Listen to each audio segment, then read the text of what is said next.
네, 여러분 안녕하세요. AWS 히로와 함께하는 AWS 리인벤트 리캡 시간에 오신 것을 환영합니다. 저는 첫 시간을 맡은 AWS에서 테크 에벤젤스를 하고 있는 윤석찬이라고 하고요. 이번 시간에는 혁신가들을 위한 AWS 신규 서비스 소개라는 주제로 말씀드리려고 합니다. 아무래도 이제 첫 시간이다 보니까 지난 AWS 리인벤트 2020에서 어떤 서비스가 나왔는지 또 어떻게 클라우드 기술이 변화하고 있는지 좀 살펴보는 게 좀 좋을 것 같아가지고 제가 조금 개인적으로 한 5가지 정도를 가지고 여러분들하고 한번 이야기를 나눠보려고 합니다. 자, 먼저 AWS 리인벤트라는 행사에 대해서 좀 소개를 해드리려고 하는데요. 저희가 매년 연말에 AWS에 대한 새로운 신규 서비스와 또 많은 세션들을 통해서 여러분들과 함께 클라우드를 공부하고 배울 수 있는 그런 기회를 제공해 드리고 있거든요.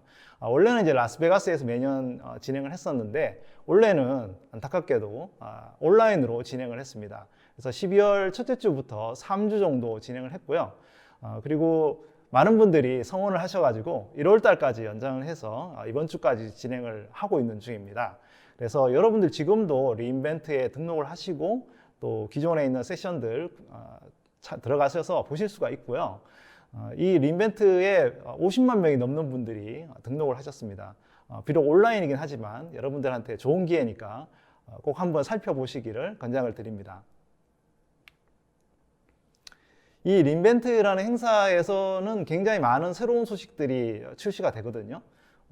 5가지의 그 기조 연설이 있었고요. 또 굉장히 많은 브레이크아웃 세션하고 또 굉장히 많은 신규 서비스들이 제공이 되는데 여러분들 AWS 첫 화면에 가시면은 이 신규 서비스들을 이렇게 살펴보실 수가 있습니다. 이 신규 서비스들 워낙 많이 나와가지고 오늘 다 다룰 수 있을지 모르겠는데요. 뭐 데이터 분석부터 해서 컴퓨팅, 컨테이너 서비스, 그리고 데이터베이스 서비스, 그리고 개발자 도구, 그리고 프론트엔드 모바일, 사물 인터넷, 또 기계학습, 머신러닝 부분, 인공지능에 굉장히 많은 서비스가 나왔죠. 또 관리, 거버넌스, 스토리지 이렇게 다양한 서비스가 나와 있습니다. 그래서 오늘 다루는 서비스들 여러분들한테 좀 도움이 될 수 있도록 좀 독특한 방법으로 오늘 리캡을 준비를 했습니다. 저희 AWS에서 가장 전문가 그룹이라고 할 수 있는 AWS 히로 분들이 개발자, 아키텍트, 데브옵스 엔지니어, 그리고 데이터 분석가, 그리고 데이터 과학자 이렇게 여러분들이 하고 있는 이 일에 맞춰가지고 이 일 하시는 데 딱 필요한 서비스 그리고 일하는 데 꼭 필요한 기능들 이런 것들을 먼저 이렇게 딱 뽑아가지고 이렇게 소개를 해드릴 거거든요. 그래서 뭐 다양한 직종을 이제 일을 하고 계시겠지만 워낙 호기심이 많으신 분들은 다른 직종의 어떤 서비스 기능들도 같이 보셔도 특별한 문제는 없을 것 같습니다. 제가 오늘은 이 각 직종에 계신 분들이 필요한 서비스들 중에 좀 중요한 5가지 정도를 이제 살펴보려고 하는데요. 첫 번째로는 이제 그 비용 개선에 대한 부분입니다.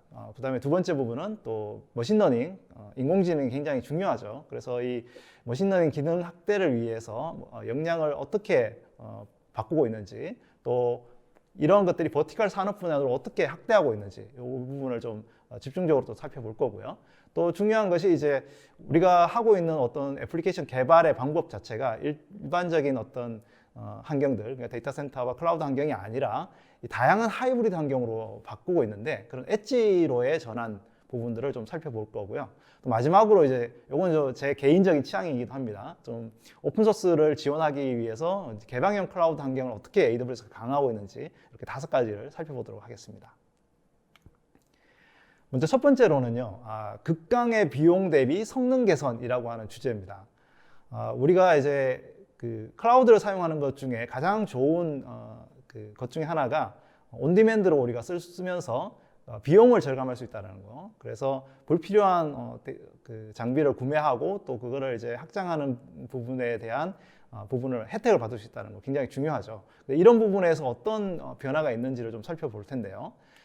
먼저는 이제 특히 우리가 많이 쓰고 있는 분야가 인스턴스 분야잖아요. 아무래도 가상 서버에 사실 최근 몇 년 동안 AWS가 ARM 기반의 그래피톤2라고 하는 인스턴스를 만들기 위해서 별도 칩을 계속 만들기 시작했어요. 저희가 뭐 다양한 3가지 정도의 어떤 칩 개발 그 방법이 있는데 하나는 이제 나이트로라고 하는 네트워크 칩과 그다음에 인스턴스 하이퍼바이저들을 이제 분리해내는 그런 칩 개발을 꽤 오랫동안 했습니다. 그래서 C3부터 C4, C5 인스턴스를 만들 수 있게끔 하기 위해서 뭐 네트워크라든지 저장 장치라든지 이런 하이퍼바이저를 좀 경량화시키는 쪽에 칩 개발을 했었고요. 또 하나는 이제 머신러닝 관련한 칩입니다. 그래서 인퍼런시아라고 해서 이제 2019년도에 그 머신러닝 그 추론을 위한 기계학습 추론을 위한 칩, 그리고 이제 앞으로 이제 모델 훈련을 위한 이제 내년에 타이러림이라고 하는 칩도 이제 만들게 되거든요. 근데 이제 정말 중요한 건 뭐냐면 2017년도부터 저희가 그래피톤이라고 하는 칩을 만들어서 일단 범용적인 인스턴스에 그 기존의 X86 기반이 아니라 ARM 기반의 인스턴스들을 만든다는 것입니다.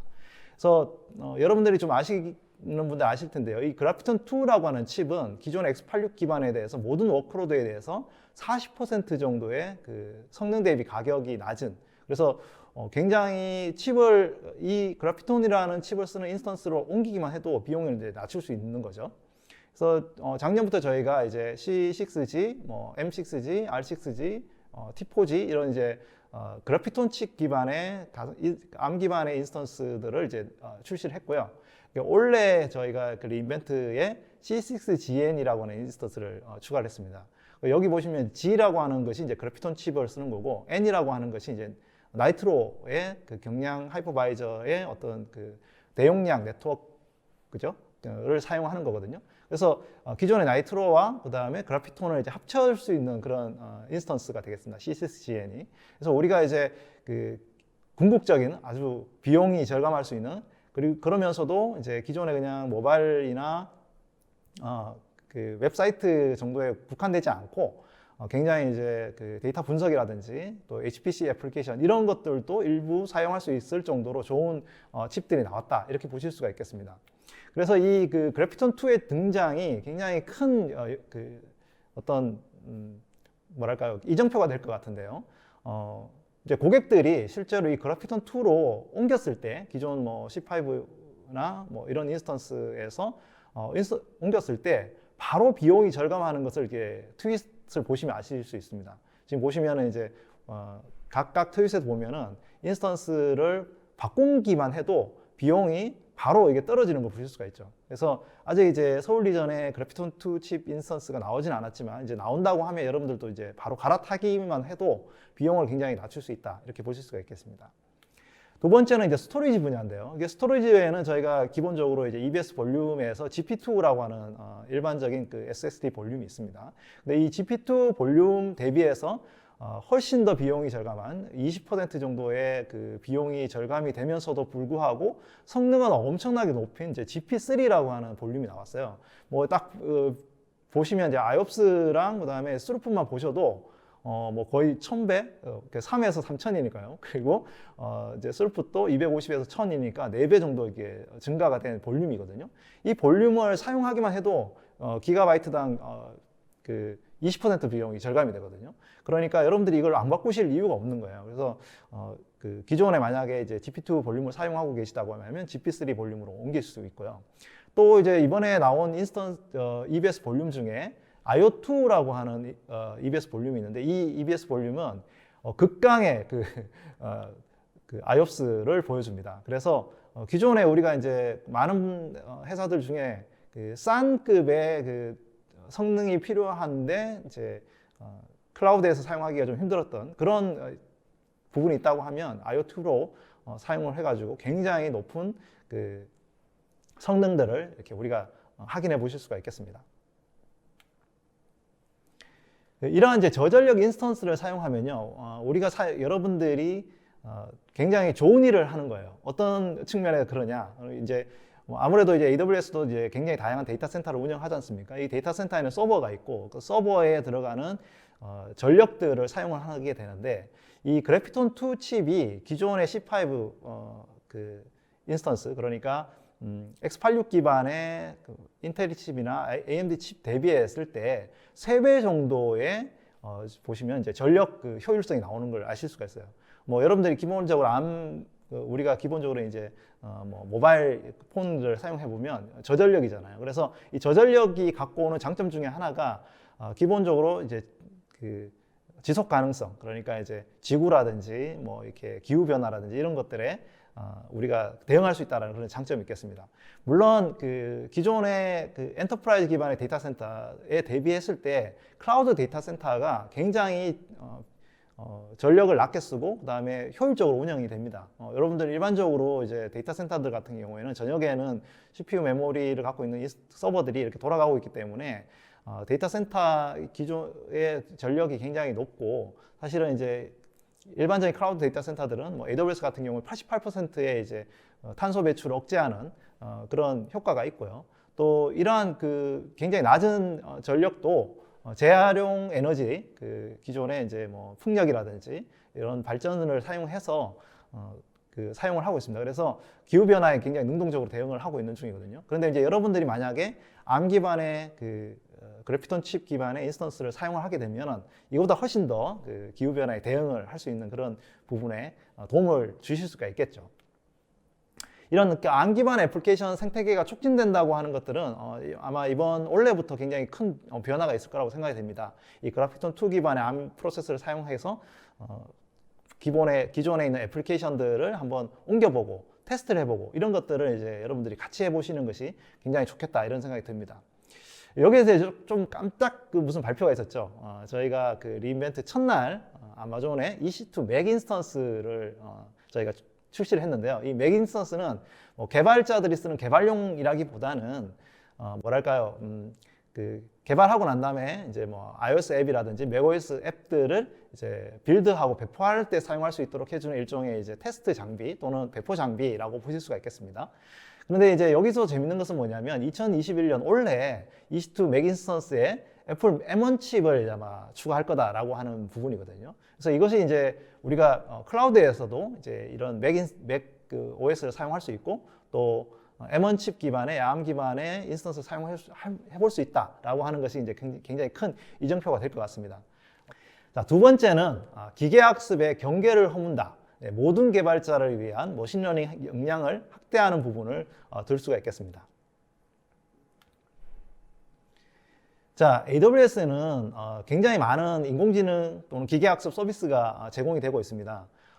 저희가 갖고 있는 일종의 사명은 뭐 머신러닝을 잘 하시는 분들이나 기계학습을 잘 하시는 분들이 인공지능 서비스를 쓸 수 있는 게 아니라 누구나 모든 분들이 기계학습과 인공지능 서비스를 나의 워크로드와 애플리케이션에 적용할 수 있도록 해주는 부분이거든요. 그래서 저희가 이제 세 가지 정도의 단계를 나눠가지고 제공을 해드리고 있어요. 먼저 제일 밑에는 이제 파이토치나 뭐 텐서플로우나 MXNet 같은 오픈소스 머신러닝 프레임워크를 써서 직접 모델을 개발해서 운영하시는 분들을 위한 뭐 GPU 인스턴스, CPU 인스턴스, 또 추론 칩들 이런 장비들 그리고 이제 성능 개선 이런 부분을 해주는 이제 머신러닝 프레임워크가 인프라스트럭처를 제공해드리는 영역이 있고요. 두 번째 영역은 이 부분을 다 이제 하기가 힘들다 또는 뭐 머신러닝 엔지니어가 없거나 연구자들이 좀 부족한 경우에 데이터를 준비하거나 그다음에 모델 훈련하고 배포하는 모든 과정을 완전 관리형 서비스로 제공받고 싶다 하시는 분들을 위한 머신러닝 프레임워크를 제공을 해드리는데요. 저희가 이제 아마존 세이지메이커라고 하는 서비스로 제공을 해드리고 있습니다. 이 아마존 세이지메이커는 최근 몇 년 사이에 저희가 엄청나게 투자를 많이 하고 있거든요. 그래서 이 부분이 이제 두 번째 영역이 머신러닝 프레임워크를 제공해 드리는 영역이고요. 세 번째는 머신러닝에 대해서 잘 모르는 그냥 일반적인 앱 개발자인데 예를 들어서 뭐 얼굴을 인식한다거나 객체를 인식한다거나 아니면 기계 번역을 해야 된다거나 아니면은 음성 인식을 해야 된다거나 또는 이제 다양한 뭐 비즈니스형 뭐 개인 추천화 모델 그다음에 고객센터 뭐 검색 그다음에 이런 다양한 어떤 기능들만 내가 필요할 때 사용을 해서 API로 호출한 다음에 모델의 기존에 만들어진 모델의 어떤 중요한 기능들을 활용하고 싶다. 그러면 저희가 제공해드리는 AI 서비스 분야가 있습니다. 그래서 최근에 많은 분들이 이 아마존 세이지메이커와 AI 서비스 분야에 굉장히 많은 요구사항이 많고 저희 고객들의 도움을 받고 싶어 하시는 분들이 굉장히 많거든요. 그래서 여기에 어떤 부분에 좀 집중하고 있는지를 좀 살펴보려고 하는데요. 먼저는 이제 제가 세이지메이커 말씀드렸죠. 통합 개발 환경을 제공을 해주고 있습니다. 저희가 이 세이지메이커에 몇 년 전부터 투자를 많이 하고 있는데 이제 작년부터 보면 굉장히 많은 사용자들이 이 세이지메이커를 사용하고 계세요. 그래서 아마존 세이지메이커가 사실은 AWS 역사상 가장 빠르게 성장하고 있는 서비스 중에 하나입니다. 근데 이제 아마존 세이지메이커 말고 과거에 저희 굉장히 빠르게 성장하고 있었던 서비스 중에 크게 두 가지가 있었거든요. 하나는 이제 아마존 레드시프트라고 해서 데이터 웨어하우스 서비스를 제공해주는 관리형 서비스랑 그다음에 아마존 오로라라고 해서 이제 데이터베이스를 이제 MySQL이나 그다음에 포스크리 SQL 데이터베이스를 그 기존의 RDS에서 보다 더 높은 성능으로 또 엔터프라이즈급 기능들을 제공해주는 성능 높은 그런 이제 DB 서비스가 있잖아요. 그래서 이 세이지메이커가 이 세 번째로 가장 빠르게 이렇게 성장하고 있는 서비스 중에 하나입니다. 이 세이지메이커의 장점이라고 하면 여러분들이 별도로 모든 그 기계 학습을 하기 위한 뭐 데이터 준비부터 그다음에 모델 빌드, 모델 훈련, 그리고 배포 이런 모든 과정들을 만들어진 어떤 기능들로만 이렇게 완벽하게 워크플로우를 구성할 수 있다는 장점이 있거든요. 그래서 따로 이렇게 별도로 서버를 세팅한다거나 모델을 어떻게 훈련한다거나 하는 작업들을 매뉴얼하게 진행하지 않더라도 가능하다는 거고요. 그래서 데이터 준비부터 해서 빌드, 훈련, 그다음에 배포에 다양한 서비스들을 이렇게 꼼꼼하게 이렇게 만들어져 있습니다. 그러니까 원래는 데이터 뭐 준비하는 부분하고 그다음에 또 데이터 배포하는 그 모델을 만들었을 때 배포하는 부분에 조금 더 집중된 서비스들이 새로 많이 나왔거든요. 뭐 제가 뭐 이걸 다 다루진 않을 거고요. 그 데이터 과학자 를 위한 어떤 세션 시간에 아마 집중적으로 좀 다룰 것 같은데요. 제가 이제 말씀드리고 싶은 건 뭐냐면 이런 그 개발을 할 때 기계학습 모델 개발을 할 때 이런 통합 개발 환경을 제공해 준다는 거예요.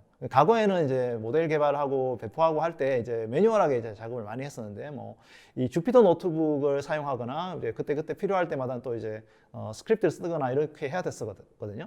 근데 이제 이 아마존 세이지메이커 스튜디오라는 것을 저희가 만들고 그다음에 통합 개발 환경을 제공을 해서 웹 기반의 IDE 환경에서 이 모든 기능들을 이제 한 방에 이렇게 다 쓰고 활용할 수 있다는 그런 장점이 있겠습니다. 이번에 만든 이제 세이지메이커의 그 다양한 기능들도 이 아마존 그 세이지메이커 스튜디오에 통합적으로 들어가 있는데요. 뭐 예를 들어서 이제 세이지메이커 데이터 윙글러라고 하는 것은 데이터를 준비할 때 이제 여러분들이 이 데이터가 좀 어느 정도 신뢰성 있는 데이터인지 먼저 검증을 해볼 필요가 있잖아요. 예를 들어서 뭐 통계학적으로 이제 분석을 한다거나 시각적으로 데이터 분포가 어떻게 되거나 이런 것들을 이제 분석할 때 필요한 기능들을 제공해 주는 거고요. 또 이제 세이지메이커 클래리파이 같은 경우에는 이제 데이터 안에 들어있는 편향 데이터가 있는지 약간 이제 뭐 데이터 사실 훈련하기 전에 그 바이어스가 있으면 안 되니까 그 다음에 모델도 좀 편향성이 있는지 이런 것들을 검증해 줄 수 있는 도구가 되겠습니다. 그리고 이제 데이터 안에 들어있는 뭐 피처를 발견해 가지고 저장하고 공유하는 이 피처들을 이제 재활용할 수 있도록 해주는 그런 그 피처 스토어도 이제 들어가 있고 이런 부분들은 나중에 이제 원래는 따로 이렇게 보관을 하고 DB에 보관하고 이렇게 했어야 되는데 이걸 이제 통합적으로 운영할 수가 있고요. 또 모델을 만드셨을 때 그 기존의 어떤 좋은 모델이 있으면 그걸 재사용할 수도 있잖아요. 그래서 150개 이상의 내장되어 있는 이제 머신러닝 프리빌티드 모델이라든지 오픈소스 모델들을 이제 바로바로 이렇게 찾아가지고 검색해서 한번 띄워보고 테스트를 해볼 수 있는 부분이 있고요. 또 이제 머신러닝 뭐 전체 과정들을 MLOps라고 하죠. 이 파이프라인을 만들어 가지고 이렇게 시각적으로 이렇게 전체 과정들을 이렇게 관리할 수 있는 부분도 들어있고, 그다음에 뭐 CPU나 GPU 메모리 같은 자원들을 이렇게 잘 사용하고 있는지를 프로파일링 할 수 있는 도구들도 제공하고 있어요. 그러니까 이런 부분들이, 이런 기능들이 다 이제 세이지메이커 스튜디오라는 데 들어있기 때문에 뭐 사실은 머신러닝을 하기 위해서 뭐 인프라 세팅을 한다거나 아니면은 옵스를 한다거나 하는 어떤 걸 기존의 데이터 과학자들이 잘 몰라도 사용할 수 있다는 그런 장점이 있겠습니다.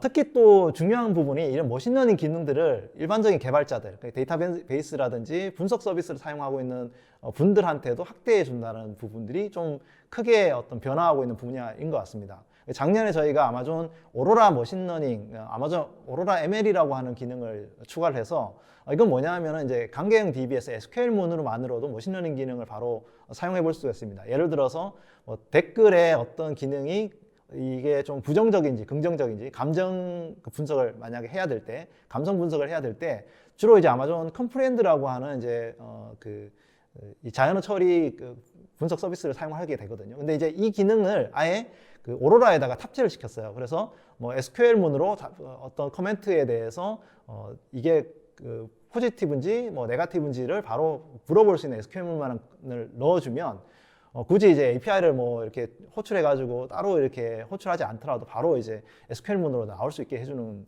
기능이고요. 이 아테나 ML이라는 것도 이제 S3에 들어있는 데이터들을 이제 아테나 쿼리로 던졌을 때 머신러닝 기법으로 통해가지고 바로 이제 분석할 수 있는 그가 되겠죠.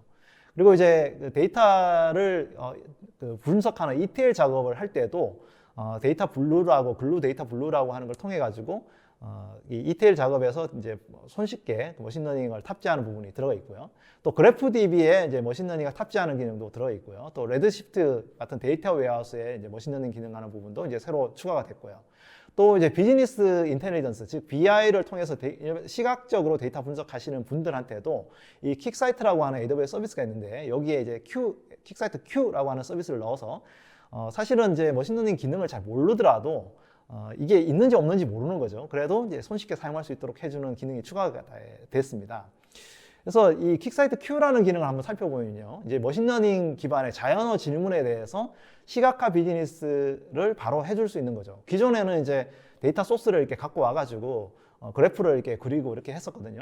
그런데 이제 검색창에다가 이제 비즈니스 관련 자연어 데이터를 입력만 하면 몇 초 안에 그 관련한 기능들의 모델을 만들어서 데이터를 뽑아가지고 이렇게 바로 이제 그래프로 보여주는 거죠. 예를 들어서 이제 뭐 캘리포니아 지역에 가장 많이 팔리는 이제 물건이 뭐냐라고 이건 이제 영어로 이제 질문을 한 건데요. 이랬을 때 바로 이렇게 그래프로 이렇게 그려주는 방식인 거예요. 그러니까 이제 기존의 어떤 방식보다 훨씬 더 빠른 거고 또 굉장히 쉽게 우리가 분석을 할 수가 있는 거죠. 뭐 지금은 이제 영어만 제공이 되지만 이제 앞으로 계속 이제 언어는 계속적으로 지원이 될 것 같습니다. 그래서 여러분들이 일반적인 뭐 데이터베이스를 사용하는 뭐 개발자 분이시거나 아니면은 이제 데이터 분석가라고 하더라도 머신러닝에 대한 기능을 잘 몰라도 손쉽게 이 기능을 사용할 수 있다는 것의 장점이 되겠습니다. 세 번째는 이제 버티칼로 다양한 산업 분야로 이 머신러닝을 확대한다는 거거든요. 이제 지금까지는 뭐 일반적인 개발자분들, 데이터 분석가들 또는 이제 그 데이터 과학자들을 위해서 머신러닝을 제공해 주는 것들이 주로 기능적으로 많이 들어가 있지만 이 버티칼의 다양한 산업의 비즈니스 요구사항에 맞는 머신러닝 분야도 추가가 되고 있습니다. 네, 아까 제가 보여드린 장표였죠. 저희가 누구나 사용 가능한 AWS 기계학습 서비스 제공해 드린다고 했는데요. 이 가장 위에 보시면은 뭐 비전 기술, 뭐 그다음에 또는 음성 관련한 기술, 그다음에 챗봇 관련한 기술, 그리고 텍스트 분석들, 비즈니스 분석들 이런 다양한 어떤 요구 사항에 맞는 뭐 기능들을 제공해 드리고 있어요. 근데 이거와 더불어서 저희가 제공해 드리는 서비스 중에 하나가 다양한 산업에서 요구하는 AI 서비스를 제공한다는 겁니다. 예를 들어서 이제 리테일 산업들에는 이제 개인화 추천 기능들이 굉장히 중요하잖아요. 아마존에서 제일 잘하는 것 중에 하나입니다. 개인 상품 추천 이런 것들이고요. 그다음에 이제 매출이라든지 수요 예측을 하는 데 필요한 것들은 이제 물류 유통 산업에서 굉장히 많이 필요하죠. 또 전자상거래 같은 경우는 이제 이 어떤 결제가 사기인지 아닌지를 탐지해주는 온라인 사기 탐지 같은 기능들이 들어있어요. 근데 이런 기능들은 사실은 이제 기존의 어떤 산업에 있는 회사들이 머신러닝 관련한 어떤 역량들을 막 잘 갖고 있지 못한 분들이 많고 그래서 그냥 단순히 데이터만 입력을 하면 바로 API로 추천 기능들, 뭐 예측하는 거, 사기 탐지 이런 것들을 바로 이제 기능적으로 제공해 주는 어떤 서비스를 요구를 많이 하셨고요. 이런 부분에 저희가 서비스를 제공을 해드리고 있습니다. 특히 이제 기업에서 어떤 엔터프라이즈 검색을 하고 싶다고 했을 때 이 검색 엔진을 사실 이제 머신러닝, 딥러닝을 활용해서 만든 이제 캔드라라는 것도 있고요. 또 소프트웨어 개발을 할 때도 이 예를 들어 코드 리뷰 같은 것도 이제 기계학습 기반으로 해가지고 제공해드리는 코드 블루라는 서비스도 있고요. 또 자연어 분석 같은 경우도 아까 제가 컴프렌드라는 분석 기능이 있다고 했잖아요. 근데 이게 이제 메디칼에서 많이 사용합니다. 이 의학 분야에서. 그래서 다양한 버티칼 산업에 맞는 AI 서비스들을 저희가 계속적으로 제공을 해드리고 있어요. 네, 한국에서도 그 아마존 퍼스널라이즈라든지 포캐스트를 사용해서 다양한 스타트업들 또 기능을 사용해야 되는 많은 리테일 회사들, 전자상거래 회사들 이런 분들이 많이 사용을 하고 있습니다. 또 이제 이런 부분에 조금 더 직접 어떤 분석을 해야 된다고 할 때는 이제 아마존 세이지메이커까지 연계해 가지고 필요한 어떤 기능들을 모델을 만들고 학습하고 이제 배포하는 부분들도 해주고 있습니다. 자, 이번 리인벤트에는 특별하게 제조 산업 분야의 버티컬 산업의 머신러닝을 확대하는 분야로 굉장히 추가를 많이 했습니다. 이 제조 분야는 사실 요즘 이제 4차 산업혁명이라고 많이 하잖아요. 근데 이 4차 산업혁명에서 가장 중요한 분야이기도 합니다. 이 제조라는 것이 공장이라든지 이런 부분에 설비라든지 이런 것들을 운영하기에 필요한 어떤 서비스가 필요한데 대개 이제 뭐 제조를 할 때 설비에 이상 탐지가 나왔을 때 그 이상 탐지를 하는 부분이 굉장히 중요한 이제 요구사항이기도 합니다. 예를 들어 가지고 뭐 장비가 이렇게 설비가 이렇게 서면 안 되니까 고장이 났는지를 미리 탐지해 주는 어떤 기능이 필요하고요. 이제 이 기능을 사실은 구축한다고 하는 것이 쉽지가 않잖아요. 그래서 이런 기능을 구축하기 위해서 저희가 아마존 루크아웃 포 이퀴먼트랑 아마존 모니터링이라고 하는 서비스를 저희가 이번에 출시를 했고요. 또 제조 분야에 어떤 그 비전 이상 탐지가 있어요. 예를 들어서 이제 상품에 어떤 뭐랄까요, 뭐 불량품이 생긴다거나 아니면은 뭐 그 제조 현장에서 어떤 이슈가 있다거나 하는 것들을 비전으로 카메라로 이제 분석을 해가지고 우리가 탐지해야 될 필요가 있는데 그런 부분들도 이제 요 아마존 루크아웃 포 비전 또 AWS 뭐 파노라마 어플라이언스라고 하는 장비를 통해서 이제 사용할 수가 있습니다. 그 외에도 비즈니스 데이터에 대한 이상 탐지를 하기 위한 그 아마존 루크아웃 포 매트릭 또 뭐 이제 뒤에도 이제 아마 데브옵스 시간에 이제 설명을 드릴 텐데 데브옵스의 IT 운영 데이터의 이상 탐지를 하는 데브옵스 글루 그리고 이제 헬스케어 분야에 머신러닝을 할 수 있는 이제 아마존 헬스케어 레이크라고 하는 이제 서비스까지 출시를 했어요. 그런데 이번에는 이제 좀 제조 분야에 좀 집중해서 좀 살펴보려고 하는데요. 이 루크아웃 포 이퀴먼트라고 하는 것은 이제 기존 산업에서 센서 데이터를 사용해 가지고 비정상적인 기계 학습 탐지를 이제 하는 거거든요. 그래서 실시간으로 이 뭐 터빈이나 모터나 펌프에 있는 어떤 뭐 진동이라든지 이런 부분들을 확인을 해가지고 이 기계 이상이 있는지 이런 것들을 이제 확인을 하는 겁니다. 그래서 별도의 머신러닝 전문 지식 없이도 이 루크아웃 포 이퀴먼트 서비스를 통해서 이제 데이터를 입력만 하면 이제 API로 바로 활용을 해볼 수가 있습니다. 네, 이 루크아웃 포 이퀴먼트가 좀 독특한 거는 한국에 있는 기업들이 이 서비스를 만들 때 저희가 같이 참여를 했다는 겁니다. 원래 이제 저희가 서비스를 만들면 저희가 바로 이제 서비스 만드는 게 아니라 그 프리뷰 상태에서부터 저희가 고객들과 같이 만들거든요. 그래서 한국에 이제 GSEPS라고 하는 이제 에너지 플랜트 회사가 있는데 이 회사에서 이제 아마존 루크아웃 포 이퀴먼트를 가지고 설비를 한번 테스트를 해보셨고요. 또 한국에 또 굉장히 이제 두산 인프라코어라고 하는 또 장비 제조 업체가 있죠. 여기서도 이 루크아웃 포 이퀴먼트와 IoT 플랫폼을 연계해서 이것들을 이제 활용해 보는 부분을 이제 활용을 해 보셨습니다. 근데 이제 많은 큰 기업들이 아니라 좀 작은 중소 제조 회사들 같은 경우에는 이런 어떤 루크아웃 포 이퀴먼트로 데이터를 수집해서 보내고 하는 부분을 설비를 만드는 것도 쉽지 않을 수 있어요. 그래서 아예 그 머신러닝 기반의 엔드-투-엔드 장비 모니터링 시스템을 저희가 직접 만들었습니다. 그래서 그 제조에서 센서를 이렇게 부착을 하면 바로 데이터를 수집을 해가지고 클라우드로 옮겨주고 간단하게 앱을 통해서 모바일 앱을 통해서도 이제 손쉽게 그 모니터링을 할 수 있도록 해주는 아마존 모니터링이라고 하는 서비스를 저희가 구축을 했거든요. 그래서 요 세트를 여러분들이 아마존.com에서 구매를 하실 수가 있거든요. 초코 카메라 같이 생긴 왼쪽에 있는 것들이 센서들이고요. 그 좀 큰 이제 장비가 오른쪽에 있는 것이 이제 데이터를 수집해가지고 클라우드로 옮겨주는 장치입니다. 그래서 그 왼쪽 밑에 보시면은 설비에다가 이렇게 부착을 할 수가 있어요. 그러면은 온도라든지 진동 이런 것들을 바로 이렇게 센싱을 할 수가 있고요. 이것을 이제 클라우드로 옮겨주면 모바일 앱에서 이것이 어떤 문제들을 이제 체크하고 이상 탐지를 해서 설비에 어떤 이슈가 있는지를 이제 확인해 볼 수 있는 그런 장점이 있겠습니다. 네, AWS 루크아웃 포 비전은요, 제조 현장에서 물체의 시각적인 결함을 식별해 가지고 산업 생산의 품질이나 효율성 향상을 해줄 수 있는 기계학습 서비스가 되겠습니다. 그래서 뭐 사람 손으로 이렇게 눈으로 직접 보는 것보다 훨씬 더 빠르게 일관성 있게 저희가 어떤 문제 결함이라든지 이런 부분들을 활용할 수가 있겠습니다. 그래서 이미지 같은 거 사진을 찍어서 올리기만 하면 30개 정도 이미지만 갖고도 모델을 구축해서 바로 이제 결함을 이제 확인해 볼 수가 있겠습니다. 한번 이제 이 룩아웃 비전이 어떻게 돌아가는지 이제 잠깐 빨리 볼 텐데요.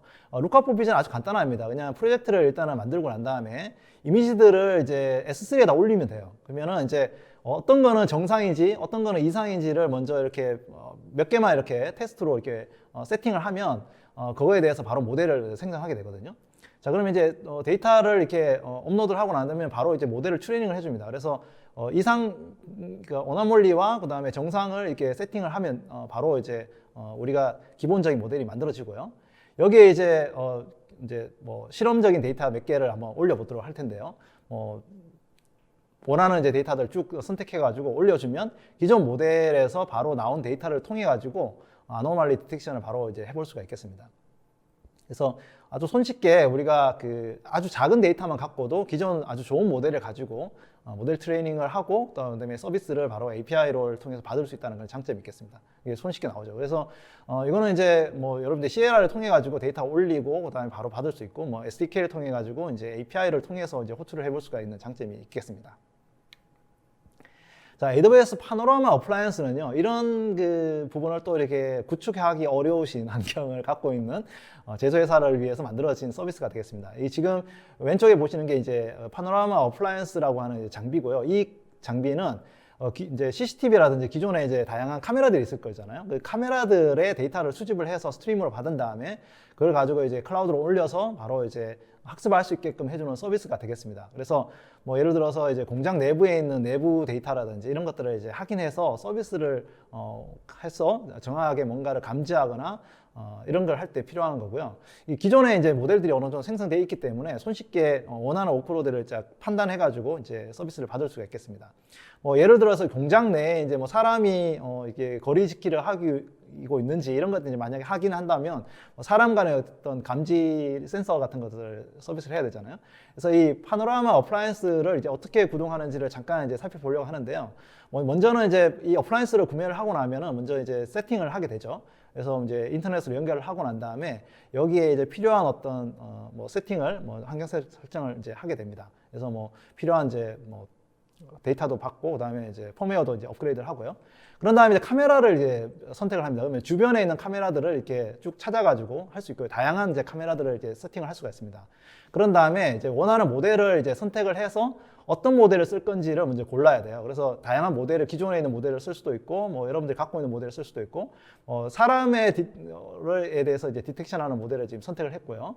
그리고 난 다음에 이제 람다 함수로 기본적으로 이제 구동을 하게 됩니다. 그래서 람다 함수에 필요한 어떤 간단한 코드를 짜서 넣게 되면은 바로 이제 카메라에서 들어오는 데이터들을 통해 가지고 어떤 것들을 하는 건지를 바로 할 수가 있어요. 지금 보여드리는 건 이제 뭐 CCTV 카메라에서 사람들이 이제 어느 정도 이렇게 거리를 지키고 이제 하고 있는지를 이렇게 보여주는 그런 예가 되겠습니다. 자, 네 번째는 이제 하이브리드를 재정의하다. 즉 우리가 이제 하이브리드라고 하는 영역을 엣지 영역으로 확대하고 있는 부분들이 이번 리인벤트에서 좀 굉장히 또 주목할 만한 분야였다고 할 수가 있겠습니다. 이제 우리가 하이브리드라고 하면 많은 분들이 이렇게 생각을 해요. 그러니까 기존의 클라우드와 하이브리드라고 하면 기존의 데이터 센터. 네. 이제 우리가 쓰고 있는 데이터 센터와 클라우드를 잘 연결을 한다라는 것이 이제 하이브리드의 개념이었거든요. 그래서 이제 이 뭐 하이브리드 환경, 뭐 하이브리드 클라우드 이런 어떤 용어들도 많이 나왔는데요. 근데 이제 이번 리인벤트에서 이 앤디 제시 AWS CEO께서 어떤 질문을 던졌냐면 도대체 하이브리드라는 게 뭐냐? 지금 우리가 이제 뭐 굉장히 많은 IT 환경이 다양한 영역으로 확대가 되고 있어요. 예를 들어서 뭐 5G망 환경, 그다음에 또는 대도시 환경에서의 환경, 그리고 뭐 병원이라든지 가게 같은 곳에서도 지금 IT 환경이 늘어나고 있잖아요. 예를 들어서 이제 최근에 이제 머신러닝을 사용해서 무인 점포를 만든다거나 아니면은 이제 병원에서 데이터를 헬스케어 데이터를 처리를 한다거나 아니면 물류센터에서 필요한 어떤 뭐 아까 금방 보여드린 그런 뭐 비전 서비스를 해야 된다거나 이런 환경들은 대부분 기존에 우리가 생각하는 일반적인 데이터 센터 환경은 아니잖아요. 그래서 이런 환경들을 사실은 굉장히 엣지 환경이라고 부르기도 하고 있는데 하이브리드 환경으로 확대가 되고 있다 이렇게 볼 수가 있습니다. 또는 이제 예를 들어서 이제 뭐 공장이라든지 아니면은 뭐 연구 환경이라든지 유전을 하는 곳이라든지 아니면 농장이라든지 이런 이제 인터넷도 잘 연결이 안 되는 곳 이런 부분들도 사실은 많이 있거든요. 이런 부분까지 이제 클라우드를 확대하는 것을 이제 하이브리드 개념이라고 우리가 살펴보고 있습니다. 그래서 이 클라우드와의 하이브리드 영역이 굉장히 늘어나고 있다 이렇게 볼 수가 있어요. 기존에는 우리가 클라우드 환경과 온프라미스 환경, 데이터 센터만을 생각하고 있었는데 지금은 뭐 IoT 환경 그리고 굉장히 다양한 5G 환경 그리고 데이터 센터 환경 그리고 인터넷이 잘 연결되지 않는 환경까지도 하이브리드 영역으로 확대되고 있거든요. 여기에 이제 해당되는 다양한 저희 서비스들을 이미 꽤 오랫동안 저희가 만들어 오고 있습니다. 예를 들어서 이제 IoT 영역인 경우에는 저희가 FreeRTOS라고 하는 그 인베디드 기반의 그 iOS 환경도 있고요. 또 그린그래스라고 하는 IoT 기기를 위한 어떤 그 런타임 엔진도 저희가 제공을 해드리고 있고, 또 IoT 데이터에서 들어오는 이제 메시지들을 처리해주는 IoT 코어 환경, 그리고 뭐 데이터 스트림, 그리고 이것의 IoT 엣지 환경에서의 어떤 머신러닝 추론을 위한 이제 세이지메이커 네오라고 하는 그 머신러닝 추론 그 기기들도 저희가 제공을 해드리고 있었습니다. 그리고 이제 뭐 공장에서 IoT 기기들을 뭐 관리하고 운영한다고 하면은 IoT 사이트 와이즈라고 하는 서비스도 있었고요. 또 로봇메이크라고 해서 이제 그 뭐 로봇들을 로봇 앱을 만들고 로봇을 구동할 수 있도록 해주는 일종의 클라우드 개발 환경도 저희가 제공해드리고 있었죠. 또 5G망 환경에서 이제 여러분들이 5G망에 클라우드 애플리케이션을 제공해줄 수 있는 웨이브랭스라고 하는 서비스도 저희가 구축을 했었고요. 그래서 뭐 브라이오전이라든지 KDDI라든지 한국 같은 경우에 SK텔레콤이랑 저희가 구축해서 운영을 하고 있는 중이고요. 또 그 러기즈 엣지라고 해서 기존에 그 인터넷이 잘 연결되지 않는 망이 있어요. 그런 경우에 저희가 스노볼 엣지 또는 스노볼 콘이라고 하는 별도의 장비를 제공을 해서 거기서 데이터를 수집을 하고 그거를 이제 AWS로 다시 이제 택배로 보내면 데이터를 받아주는 그런 이제 서비스도 제공을 하고 있었고요.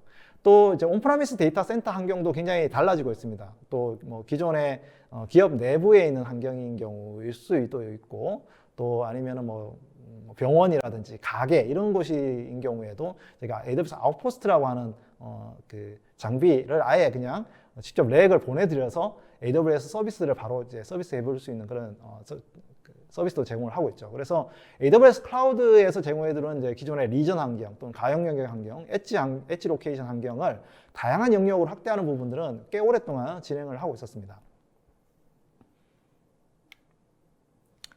근데 이번에 그 AWS 리인벤트에서 굉장히 다양한 이제 하이브리드 영역에 대한 서비스를 제공해 드렸습니다. 제가 아까 설명드린 그 뭐 제조 현장에서 필요한 장비들을 위한 뭐 아마존 루크아웃 포 이퀴먼트나 그다음에 아마존 루크아웃 포 비전, 그리고 장비 서비스인 이제 아마존 모니터링과 AWS 파노라마 어플라이언스 같은 것들이 추가가 됐고요.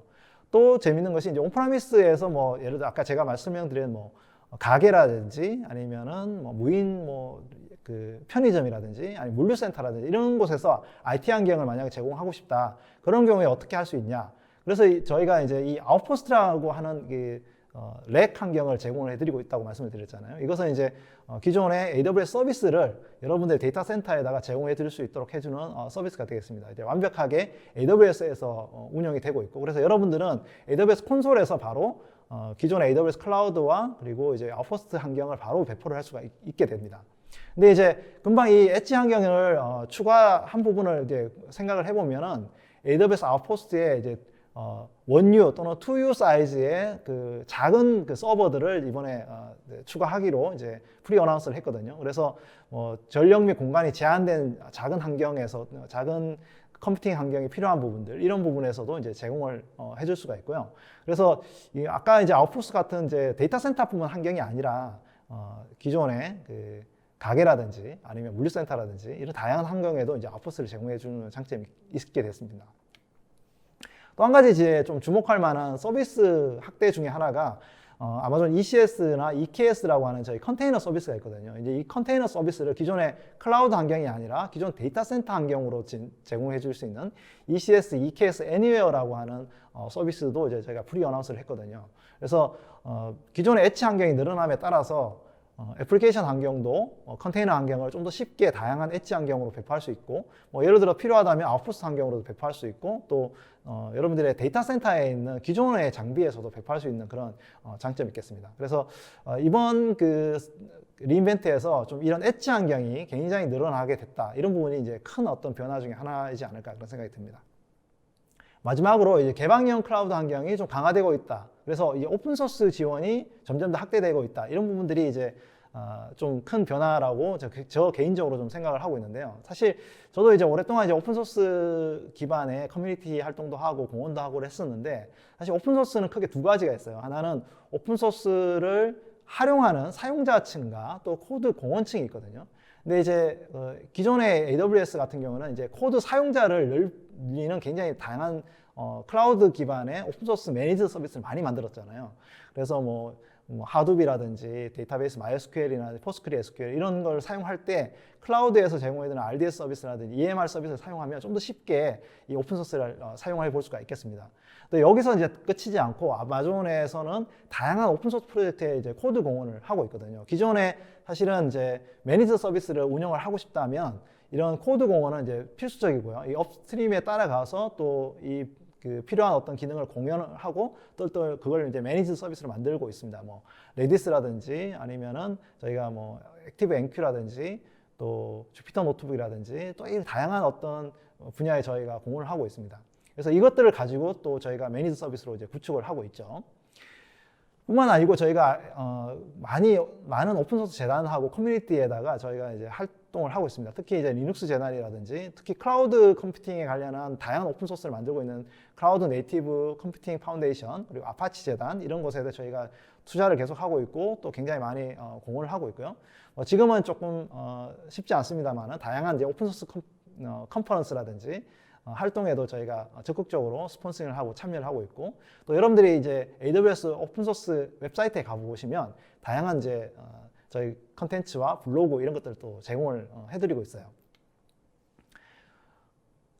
뿐만 아니라 저희가 직접 만들어서 운영하고 있는 오픈소스 프로젝트도 있습니다. 그래서 특히 이제 클라우드 컴퓨팅과 관련한 오픈소스를 최근에 많이 만들어서 저희가 제공을 해드리고 있는데요. 예를 들어서 이제 컨테이너 호스팅을 위한 아주 그 경량 기반의 리눅스 기반 운영체제인 바틀렛캣이라는 게 있고요.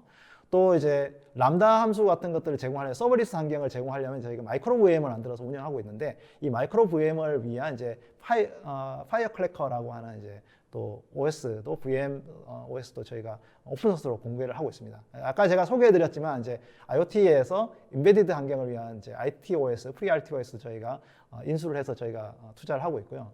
또 오픈소스의 모바일이라든지 웹 프레임워크를 좀 더 쉽게 할 수 있는 AWS 앰플리파이, 그리고 이제 다양한 기업용 그 배포판을 저희가 만들고 있는데, 그 중에서도 이제 LS 서치를 위한 기업들을 위한 장기 배포판이 이제 오픈 디스트로 포 LS 서치도 있고요. 또 머신러닝 관련해서는 또 아마존 MXNet이라고 하는 아파치 MXNet이라고 하는 좀 딥러닝 프레임워크도 저희가 직접적으로 많이 투자를 하고 있습니다. 그래서 깃허브에 가보시면은 저희가 1,200개가 넘는 아마존이 직접 만드는 이제 오픈소스 프로젝트랑 그다음에 또 샘플 코드 이런 것들을 많이 보실 수가 있어요. 이번 리인벤트에는 이제 이런 그 오픈소스 프로젝트를 굉장히 많이 늘렸습니다. 그 중에 이제 포스트그리 SQL에서 MS SQL의 어떤 기능들을 쓸 수 있도록 해주는 바벨PC4 포스트그리 SQL이라는 오픈소스 프로젝트를 만들었거든요. 근데 이거는 뭐냐면 기존에 이제 MS SQL 서버에서 애플리케이션을 돌리고 있는 TSQL 같은 것을 사용하고 있는 많은 회사들이 좀 더 쉽게 그 클라우드로 이전하기 위해서 기존 레가시 앱들을 그냥 요 바벨PC4 포스트그리 SQL을 사용하면 중간에 이제 번역을 해주는 SQL 번역을 해줘서 바로 포스트그리 SQL을 쓸 수 있도록 해주는 그런 겁니다. 그래서 저희가 직접 만들고 아마 원래 그 오픈소스로 아마 공개를 하지 않을까 그런 생각이 들고요. 또 이제 그 저희가 쿠버네티스용 서비스가 있습니다. 아마존 EKS라고. 그 EKS의 그 쿠버네티스 배포판 버전을 또 저희가 만들어서 EKS 디스트로라고 하는 것을 이제 출시를 했고요. 또 지난 이제 그리고 저희가 그린그래스에도 원래는 저희가 그린그래스를 람다 함수 기반으로 저희가 만들어서 이제 런타임을 만들어서 제공을 했었는데, 이번에는 이제 아예 오픈소스로 만들어서 오픈소스 엣지 런타임을 만들어 가지고 공개를 했습니다. 그래서 다양한 기능들을 그린그래스 2.0에 탑재해서 오픈소스로 제공을 하고 있고요. 또 저희가 오픈 텔레메트리라고 하는 그 데이터 측정해주는 오픈소스가 있는데 여기에 맞는 이제 디스트로 버전도 저희가 만들어서 배포판을 만들어서 제공을 해드리고 있습니다. 그래서 이 측정 분야, 관리 분야, 데이터 관리 모델 그 모니터링 측정 분야가 굉장히 중요한데요. 그 중에 많이 사용하고 있는 서비스 중에 글라파나라든지 프로메테우스라고 하는 서비스가 있잖아요. 근데 이것도 이번에 저희가 그 완전 관리형 서비스로 이제 출시를 했거든요. 그래서 더 많은 사용자들이 그 그라파나랑 프로메테우스를 써서 서비스를 만들고 또 모니터링하고 측정할 수 있고 시각화할 수 있도록 해주는 기능을 만들었으니까 기존에 이제 오픈소스를 통해서 직접 운영하고 배포하고 계신 분들 있다고 하면 이 그라파나랑 프로메테우스 관리 서비스를 한번 사용해 보시기를 권해드립니다. 네, 지금까지 AWS 리인벤트에서 좀 큰 변화라고 생각하는 5가지 클라우드 기술 변화를 알아봤습니다. 그래피톤2 칩과 스토리지에 대해서 극강의 어떤 비용 대비 성능 개선을 추가를 하고요. 이 ARM 기반의 생태계가 좀 확장되고 있기 때문에 이 부분에 대해서 여러분들이 좀 관심을 가지셔야 될 것 같고요.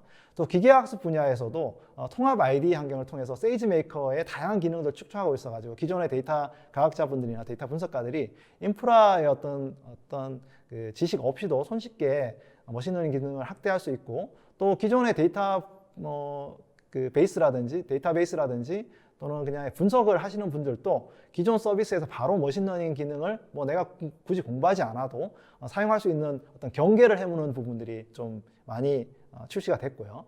또 버티컬 분야에서도 제조 특히 영역에서 다양한 산업 분야를 확대하기 위해서 기존의 그 머신러닝 역량을 갖고 있지 않은 부분들이 좀 더 비즈니스 역량을 확대할 수 있도록 해주는 부분에 서비스 출시가 좀 많았다고 볼 수 있겠습니다.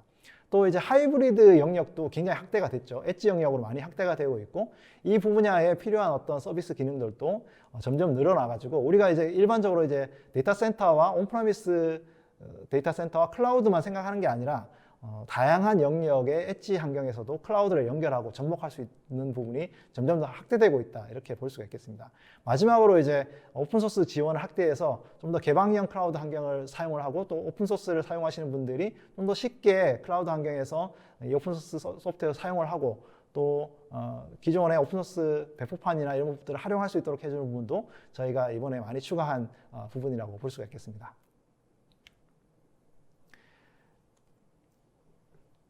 네, 지금까지 이제 5가지 클라우드 기술의 주요한 변화를 살펴봤는데요. 제가 지난 리인벤트 3주간 동안에 매일 이렇게 필요한 부분들을 리캡을 했었거든요. 그래서 저희가 영상을 다 찍어서 저희 AWS 전문가분들 또는 AWS 히로분들하고도 이렇게 분야별로 살펴봤어요. 그래서 좀 더 관심이 있는 영역이 있으시면 이 11 요약을 영상으로 참고해 보셔도 좋을 것 같고요. 또 AWS 한국 블로그에는 이 서비스 출시에 대한 다양한 출시를 한 40개 정도의 블로그로 만들어서 자세하게 사용하는 방법과 그리고 장점과 그리고 여러분들이 어떻게 시작할 수 있는지 블로그로 써져 있으니까 여러분들도 꼭 한번 활용해 보시면 좋겠습니다. 네, 긴 시간 경청해 주셔서 감사드리고요. 오늘 제가 소개해드린 서비스들 중에 좀 더 자세한 부분들은 이어지는 AWS 히로 분들께서 각 영역에서 소개해 드릴 거니까 계속 시청해 주시면 감사하겠습니다. 네, 감사합니다.